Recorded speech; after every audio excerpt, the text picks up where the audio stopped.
What's up, everybody? Welcome to the Mets Pod presented by Tri-State Cadillac. Visit your Tri-State Cadillac dealer today. Joe, we've had so much fun down here in Port St. Lucie, so I had to stick around and do another show because there's just so much going on around here.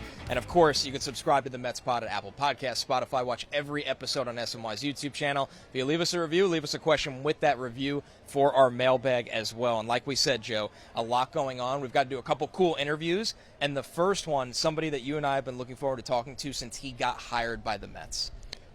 Listen to our interview with Mets Senior Vice President of Player Development, Andy Green. We do Down on the Farm every week, Connor, and Andy Green is the one that is over that whole thing. He lives down on the farm. He lives down on the farm, and he is over that whole thing, so check out that interview here. All right, we are now joined by Senior Vice President of Mets Player Development, Andy Green. Andy, thanks so much for the time. Yeah, it's great to be with you guys. Yeah, really happy to talk to you, man, and we wanted to start things off with a real simple one. You know, you're a former big leaguer, and now you're in charge of the development of guys that hope to be big leaguers. How does that help you in your job and relating to these guys?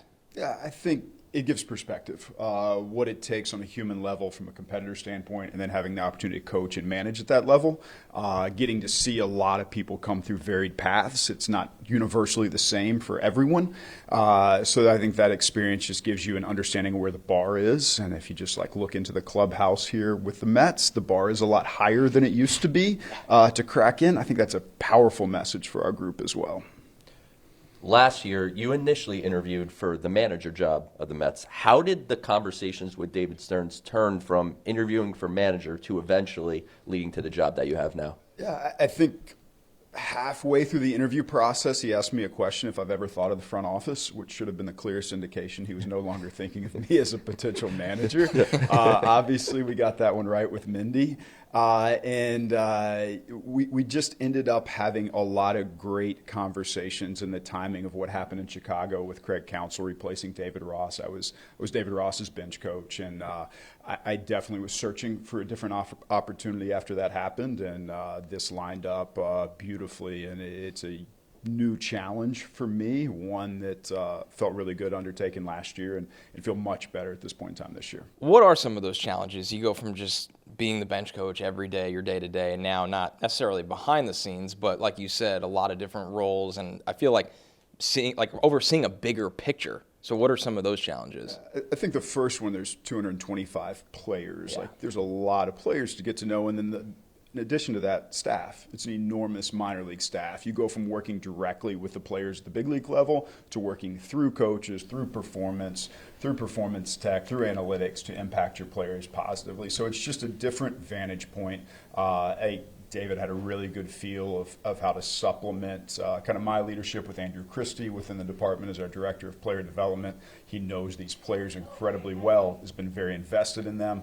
So it is a different challenge. It's one where your impact is multiplied through a lot of really good people, though.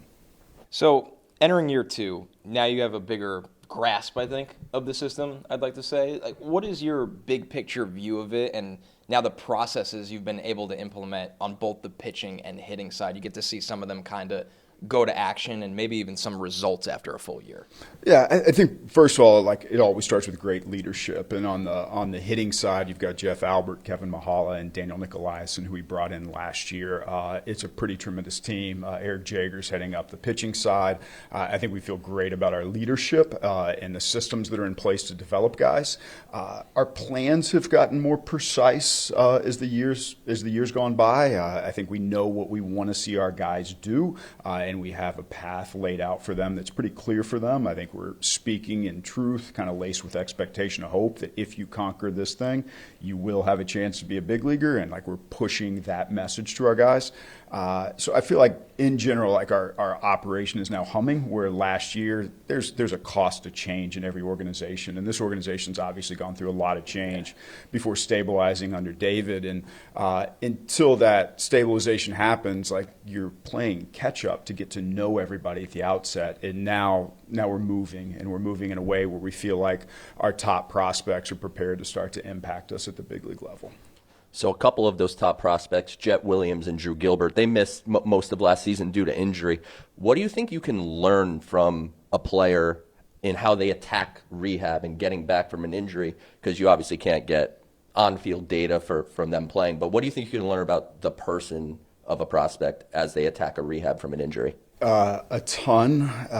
Look, it takes resilience and adaptability to succeed in the big leagues. Resilience, like, it's tested in the rehab space as much as it is anywhere else. You have an opportunity to add to that skill set, which, like, you're going to need, because ultimately when you show up in a big league clubhouse, you'll deal with injury again, more than likely, and you'll deal with failure. And I think those moments in time where it might feel like a lost year to a lot of people, their resilience has grown and their adaptability has grown, and they've challenged themselves in new ways. So when you see players be resourceful to make every circumstance serve them to get better in that circumstance, I think you get more and more excited about what they can ultimately become, because effectively, if you want to be great, every circumstance has to be used to improve your greatness. And I think those challenges are very real in the rehab space. And we've got a number of arms coming back in that space as well, too. On the flip side, a guy like Brandon Sproat was healthy and just kind of flew through this system. What's been the most impressive thing about him to you so far?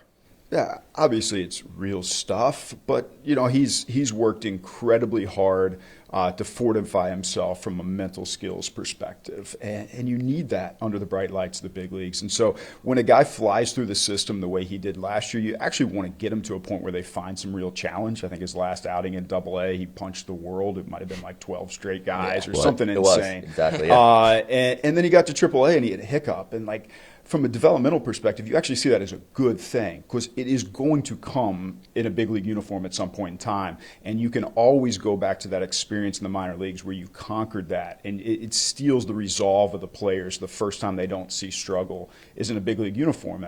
We would love for everybody to have to fight through something. And to see the way he's come into camp this year, it's exciting to have watched him go through that first taste of struggle. It was obviously a very dominant year for him. What is that transition like from AA to AAA? Because I think fans, they follow Pro Baseball Reference, right? And they're looking at a guy and they're going, wow, dominated A-ball, dominated, obviously AA. And then they get to AAA and it's like, oh, the ERA balloons up to 4, or the 5s, or the K9 might go down. But obviously you guys are evaluating traits, tools, work ethic, and growth. So, like, what is it from, like, that you could tell to the outsiders that transition is such a big jump? It is a big jump. And just step back from the baseball part of it for a second. It's the first time in your life you play with the guys who are a decade older than you. You just don't do that. You walk into a clubhouse, you've been the alpha your entire life, and there's a 35-year-old and 37-year-old. There's Jose Iglesias walking around there. And it's the first time you experience that. It's a really good experience to, like, walk into a clubhouse and not be the alpha for a moment, because you don't walk into Citi Field as the alpha, and you kind of have to find your place. So that's going on behind the scenes and psychologically. There's also a change to the actual baseball. I don't know how many people really know that. The way a ball carries at the minor league level, AA and down, we switched to the major league ball in AAA now, and some of those pitch metrics change, and what they're used to using as weapons they have to refine once again as the ball is changed on them. So that's another challenge. And the third challenge is just the quality of the opponent and the mental game that the opponent has. At that level, players know how to sit on pitches. They know how to take their strength and match it up against your strength. And you don't get a ton of that AA down. You just get guys competing, trying to get better. So there's nuance to the game. At the end of the day, like, what has made them successful will make them successful in the future. What makes people successful is adaptability, though. Reading the circumstance, adjusting. I think Brandon did that well last year. And like we said, like, we don't look at a struggle in a temporary sense as a bad thing. We look at it as a great developmental opportunity. Another pitching prospect, Nolan McLean. This is going to be the first year that he's not hitting, probably in his life, I'm going to assume. How much of a benefit is it for him that he gets to focus exclusively on pitching now? And what are you looking to see from him to take that next step in his development as a pitcher? Yeah, look, if you're athletic enough to do both at the professional level, that's a great place to start. We're also talking about a college reliever who really, from a certain perspective, barely had pitched. Yeah. And he pitched well enough to get drafted high by us with our belief in him. He can spin a baseball. He's crazy athletic. He can manipulate a baseball for different shapes that other people really struggle to do. And he's wired to compete. And all of those things are going to serve him really well as he goes through this entire season focused exclusively on pitching. you'll see a guy that will adapt some of his pitch shapes, can get above a barrel, can get below a barrel, and he's a guy that I think we're very bullish on, mostly for the resolve, the resiliency, and like he checks every box. He works incredibly hard. He's professional. He shows up. He takes care of his diet. He takes care of the weight room. He's hungry to learn on the mound. He doesn't back down from challenges. Like, these are the kind of things that we'll celebrate in our minor league system because they're things that exist under the control of the player. And in Nolan's case, like I think he's set up to have a really exciting year ahead, and he'll rise and meet whatever challenge is out in front of him. Another arm we saw fly through the system was Jonah Tong. Just had great success last year. What do you think led to that kind of results for him? Because I would say this time last year, not a lot of Mets fans knew the name Jonah Tong. Yeah, I think it's fun when somebody like pops from off the radar, but behind the scenes, like the pitching groups, like when I came in, like beating the drum for Jonah, like watch out here. So like they weren't shocked. And a lot of that is, it goes back to like, he's another one that like the same things line up. He is resilient when he faces adversity. He's adaptable when he's got a challenge. He's hungry to learn something that's going to propel him forward. He's got good stuff. There's a deceptive element to the way he throws his four seam that has gotten swing and miss at a level that goes beyond what you might think metrically. He does have elite carry on the four, but at the same time, his results are even better. He's learned to zone a curveball at certain points in time. He's continuing to expand his arsenal, but like I remember having a talk with him last year, and it's fun to talk to a player who's like, if you could drop the curveball in and steal strike one, that opens up everything. And then you see him start to do that. I think those are the things you take notice of when the challenge is put down and advice is given, that somebody's hungry for that advice, they're coachable, and then they have the capacity to make those adjustments. And we saw it with Jonah last year. It's fun to see. And like he had a really good outing in his Double-A outing last year for the Taste there, and he'll rise like Nolan will to meet those challenges in front of him. Yeah, 6 perfect with 9 strikeouts. I'd say it was a pretty good start to a Double-A career. So let's go to the 2024 draft class, headlined by Carson Benge and Jonathan Santucci, the top 2 picks. Talk about those 2 guys specifically, and then from a general sense, when you get to meet the whole draft class, what's the type of message that you want to convey to players that are actually starting their professional career? Yeah, that's a great question. Start with Carson and Jonathan. Like, Carson is crazy athletic. Going to get a run in center and see if he can hold that position down. He'll touch some corner outfield position, which is what he did mostly at Oklahoma State, because he also was a two-way player as well. But he's athletic. He can get a barrel to a baseball. He's got a lot of opposite field juice, and he's putting in good work right now. I think we recognized pretty early his frame could hold more weight. He's risen to that challenge and put on a sizable amount of weight, good weight, coming into his first full professional season. So when you give people guidance and you see him follow that guidance, I think that's exciting for him.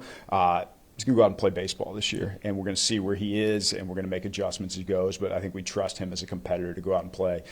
In Jonathan's case, like, this is a bright dude. I happened to work with his high school baseball coach when I was with the Cubs. He'd been hired over there, and called me immediately when we drafted him. He's like, hey, you're not going to find a smarter one than this guy, and obviously he went to Duke.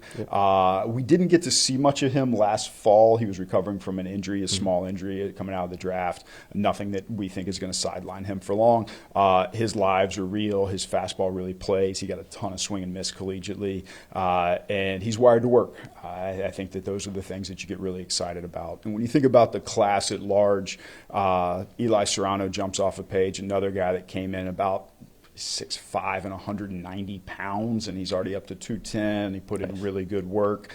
Trey Snyder's wired to work as a young kid, not afraid at all, showing up for his first taste.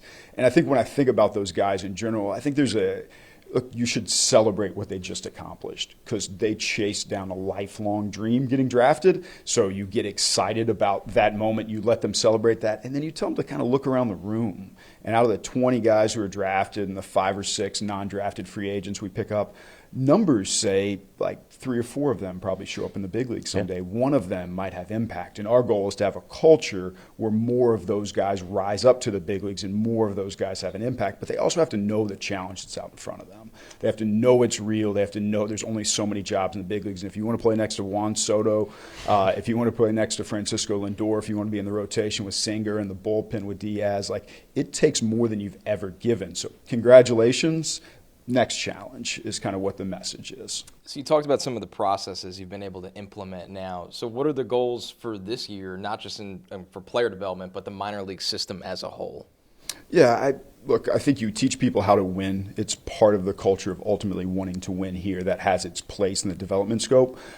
We have our prospect list. Every organization has them. For us, we should execute plans with excellence with those guys. We should give them truth laced with hope and expectation. We should let them know, here is where you are, here is where the big leagues is, this is how we go about closing this gap, this is the role that you have to play this year starting the season, but you can change your role based on the way you perform. And I think that's kind of where we start the messaging with these guys. But for the prospects, like, we should not miss on executing our plan.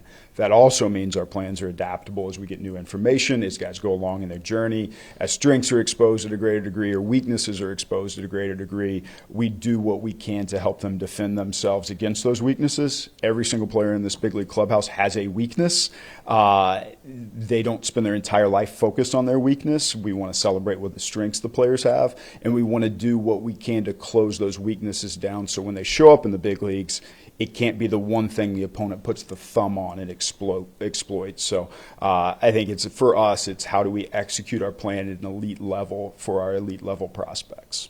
Mets Senior Vice President of Player Development, Andy Green. Andy, thanks so much for giving the Mets Pod a couple minutes. We appreciate it. Enjoyed it, guys. Thanks for the time. Great stuff from Andy Green, and the interviews didn't stop there. We got to hear from one of the Mets' top prospects in Drew Gilbert. Take a listen. Drew, how's it going? Doing good. How you doing? Doing good. Let's just talk about the offseason. So what were you working to improve on most to get ready for 2025 spring? I think, the first part is, obviously a long season and try to get healthy. But I think second off, you try to get more explosive faster and then try to make a little bit swing changes. Obviously, it's all kind of a wait and see. 'Cause until you get in the game, you don't really know if it's going to work or not. But, definitely try to experiment with some things. But I think for the most part, it's just getting bigger, faster, stronger, getting back to the basics. So you mentioned getting healthy. First off, how are you doing? And second off, last year, obviously you missed some time with injury. How difficult was you to kind of navigate that season by, just dealing with what you were dealing with? Sure. I think right now still trying to get back to 100%. I don't think there's any secret about that. Yeah. But yeah, it sucked. I don't think there's any way around it. I'd be lying to you if I said I had a good time going through that. But, it's part of the game, I guess. You just got to get through it and do everything you can to get back on the field. So what was your experience when you got to go to the Arizona Fall League and you were with Jett and some other guys in the system? What was your experience down over in Arizona? Yeah, it was good. Just it was good to get some more at-bats just because I missed so much time throughout the year, and same goes for Jett and the other guys that were out there as well. It was a good experience. We had a good team, and again, it was just good to get some at-bats, and Arizona's a good spot too. So, no complaints. It was a great time. So, saw you really briefly at Amazin Day at Citi Field. You guys were on right before us. And how was Amazin Day for you? All the fans, everyone showing up and signing autographs and doing all the cool stuff. And does that add to your excitement to, at some point in time, make Citi Field your home? Yeah, sure. It was great.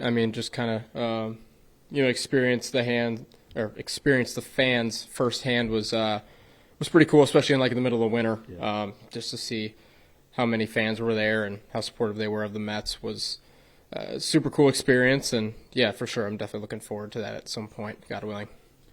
So one of your teammates, college, Team USA, Blade Tidwell, also here in big league camp. How surreal is it for you, considering both your paths, like you get drafted by Houston, eventually traded to the Mets, and the Mets draft Blade? How surreal is it that you and Blade were able to share those locker rooms, and now you're sharing a big league one? It's definitely unique that we both ended up in the same organization. I wouldn't necessarily say for either of us we feel as if it's surreal that we've made it this far, just because we both worked super hard and we expect to have success, right? So, obviously we're super grateful for this opportunity. Don't get that twisted, right. But there's a certain level of confidence we both have about ourselves that we expect to be in these type of situations, just based off of how hard we've worked to get to this spot. So here in big league camp, you get the chance to share the grass with the likes of Juan Soto and Brandon Nimmo and Starling Marte and other veterans. Are you the type of guy that's asking them questions for advice, or are you more of a sit back, observe, and learn that way? Yeah, I think you can answer a lot of your questions by just kind of sitting back and observing. Obviously, if you can't do that, then you go and ask the question. But I try to do most of it just from observing. Like I said, I really think that you can answer a lot of your questions just from observing. But then, if you get the opportunity to pick their brains, you take advantage of that opportunity. And, that's what's so great about being over on this side, right, is you have that opportunity. And, it's definitely unique. So outside, I know you mentioned working on getting healthy and just getting 100% right, but what are some of your goals for the 2025 season? And do you spend any time at all thinking, you were in AAA, you're simply one call away from the big leagues. Is that something that really enters your mind at all? Oh, yeah, it enters everybody's mind. I think that anyone who tells you different is completely lying, right? So that's just the reality of it. And I think how you combat those thoughts is what can make or break you, right? So I think you just got to go about your day-to-day business and understand that, just because you have those thoughts, it's what you do with those thoughts, right? So I think just taking care of our day-to-day activities and just trying to, get better every single day because, obviously, you want to get called up, but the goal isn't just to get called up. It's to go up there and stay up there and help the Mets win a lot of playoff games and hopefully World Series at some point. Drew, thank you so much for your time. Best of luck, best health, and good luck in 2025. Awesome. Thank you very much. Great stuff from one of the Mets' top prospects in Drew Gilbert. And, of course, you're listening to the Mets Pod presented by Tri-State Cadillac. Subscribe to the Mets Pod at Apple Podcasts, Spotify. You can watch every episode on SNY's YouTube channel or wherever you get your shows. All right, Joe, we might be taping in Florida, but as always, it would not be an episode of the Mets Pod without packing the mailbag. Let's take a question from Rivera2581 on YouTube. If Pete opts out and leaves after this year, who has a better chance of becoming the new Mets home run leader by the end of their contract, Lindor or Soto?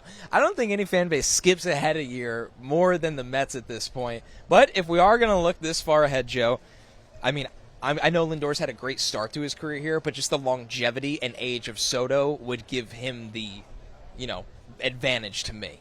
Quite simply. I have no issue skipping a year ahead, Connor. I don't know if I'm ready to skip 15 years ahead to see if we could actually find out this. It's a lot of home runs, by the way. Yeah, lots of home runs to catch up to. Lindor, 10-year deal. Juan Soto, 15-year deal. Juan Soto, probably a little more of a power home run hitter than Lindor is, so I'll go with Juan Soto over, as you said, mostly the longevity. But, boy, do I love looking into the future, but I don't want to think about me 15 years from now. All right, Kev from Sarasota, thank you for the 5-star review. Given the cost and fragility of starting pitchers, is anyone bucking conventional wisdom of throw as hard as you can for as long as you can? Ronnie and Smoltz and other experts long questioned the stats and theory leading to 5-inning starters, not only old-timers, but, wow, that's disrespectful to Smoltz and Ronnie, old-timers. Yeah, come on. But Verlander recently always saved velocity for later innings. Are any organizations revisiting conventions that don't look so wise? If pitchers are told length isn't valued, look what you get. A lot going on here. Yeah. But you get the right summary of it. So not everything and every team is doing max velocity for as hard as you can, but here's the harsh reality. I think everyone looks at the injuries and everything happening in starting pitching, and I think a lot of people just have the solution is they should just throw slower.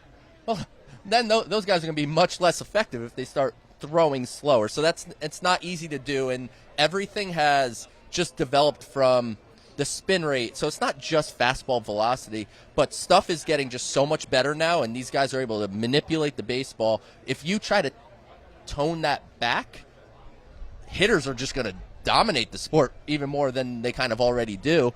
And if you want to talk about a wholesale change here, Connor, that's down at the high school level. That's down That's down at the college level. Like at the roots of this. At the roots of this. So ultimately, everyone that is playing baseball growing up, I played baseball pretty poorly, but I played baseball, and I had hopes of being a big leaguer one day. So what you want to do is do what the big leaguers do, and unfortunately where we are as a sport is it's velocity, it's stuff, it's important, and if you try to back that up, it's going to be way too much, I think, advantage hitter. I agree. There's a little bit of a survival of the fittest element to it where some guys that don't throw that hard don't get looked at in the capacity. And then you're talking about the root of it, Joe, which I think is a really important thing to bring up. That is the effect of what scholarship you can or can't get, what eyes get on you while you're pitching in college for the MLB draft. Yep. And then say what you want. The beauty of baseball is there are 10th round picks that turn into stars. It is one of those rare things. But the reality is draft status also has a huge impact on how you're looked at when you get fed into a major league system. So I think until there's a wholesale change, and I don't expect there to be one, I just think it's the reality of the sport right now, and people kind of turn an eye to the injuries and go, we'll just find more volume of player. And it's honestly across all sports in a way. It is. Everyone's getting bigger, faster, stronger. People throw harder. People run faster. And people get hurt a lot more right now. People get hurt more. Like there's that line, right, where these guys are capable of doing it, but the human body doesn't change, where those ligaments are still going to go. And, I mean, you'll be doing the NFL draft coming up, and, you know, I heard about a 280-pound defensive lineman that they're saying might run 4.5. Like, we're just in a different society for, like, humans, and it applies for pitching in baseball as well. JG from Brooklyn, thank you for the 5-star review. We really appreciate it. Jay said, excellent pod, guys. A family favorite for us. Love that when it's a family favorite. One question for you. I love the polar bear, but might he be overestimating the impact that his qualifying offer had on his market?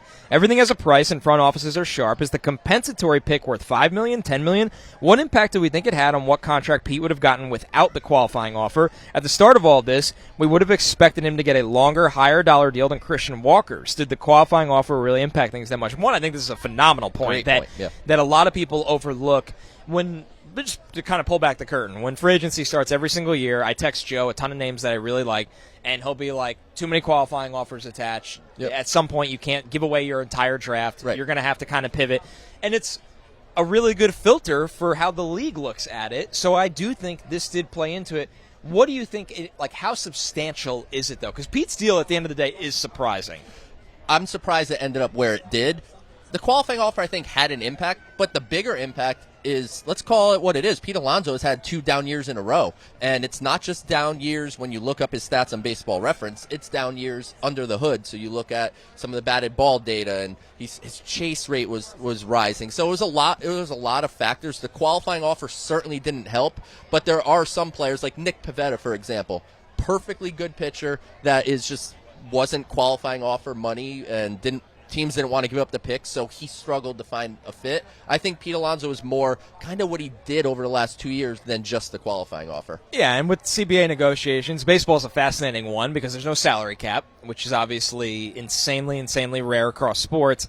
The players do have to give a little, and one of the negotiating ploys or leverage situations is the qualifying offer can be attached to players, and that does, I don't want to say caps their market, but it can deter smaller market teams view draft picks as a huge asset because it's not financial and it's something that they feel like they can capitalize off of to save costs. So it can eliminate some of the small teams. Like there are probably we see some small teams make some signings each year, but if you have the qualifying offer attached, you'll be like, we need the picks. We can't function in that world that the Mets, the Dodgers, the Yankees, the Red Sox are in. All right, this last one from Leofeld 9511 from YouTube. Is there a world where Pete Alonso has a solid bounce-back year this season and earns a long-term contract with the Mets? Or does Stearns plan on moving on to younger talent no matter what? I don't know what Pete Alonso could do to get a long-term contract. I don't think there's a 5-6 type of year deal. It's a market problem. Yeah, I think it's a market problem. It's not so much a Pete thing. I don't even know how much it is Stearns necessarily just like looking for younger players. I just don't think the reality is that's the sport right now, is first basemen in their 30s, maybe not the best athletes. They're not going to get those long-term deals that they want. Right-handed hitting first baseman that's not expected to age gracefully. Yeah. And I'm not saying Pete Alonso is going to be cooked in 2 years. No. It's the 5 and 6 year deal. That's the key. I think Pete Alonso will be doing a lot of short-term deals kind of for the rest of his time in Major League Baseball. And maybe there's another one with the Mets. We'll see. This is the Mets Pod presented by Tri-State Cadillac. Visit your Tri-State Cadillac dealer today. And, of course, remember to subscribe to our show, Apple Podcasts, Spotify. You can watch every episode on SNY's YouTube channel. You can leave questions there. You can leave them with a review. So please become a subscriber everywhere. Thanks so much, everybody, for sticking with us here in Port St. Lucie. We'll talk to you soon.